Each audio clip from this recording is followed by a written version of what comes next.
भाई मैंने गोटे सुंदर कथाटे छुटिया कथाटे ध्यान से शुणे भाई मैंने मत आग गोटे कथा कहतु। अच्छा परिवार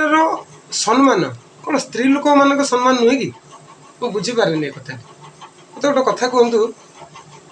देखिए से मैंने जानी स्त्री लोक मैंने जानी जे घर कथा पदारे पकेले निज घर सम्मान हानि हुए से मैंने दुख बुझंती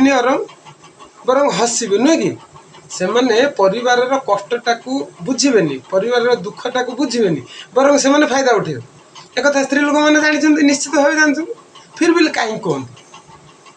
तापर भी पुणी कहीं घर कथा नहीं बाहर कहते मुझे बुझीपारे गोटे आश्चर्य जिनस मैंने जानी मो घर कथा जब मो पदारे पकेबी तो मो परिवार असम्मान हम मो स्वामी हम मो शशुर हम मोर भी हम पर स्टेप से मत भी कहे एक स्त्री लोक निश्चित भाव जानी फिर भी जाकि घर कथा को पदारे पकाऊ देखिए प्रत्येक परिवार स्त्री लोक मैंने अच्छा घर कथा को जाकि पदारे फुसफुस हो मुझे बुझीपारे यार अर्थटा से कौन जानी ना एति कथा जे मो परिवार सम्मान मो सम्मान एति कथा जो दिन स्त्री लोक मैंने बुझीजे ना घर केवे भी अशांति हेनी मन रखिए सब कार्य लगे रही भाई। जय श्री कृष्ण।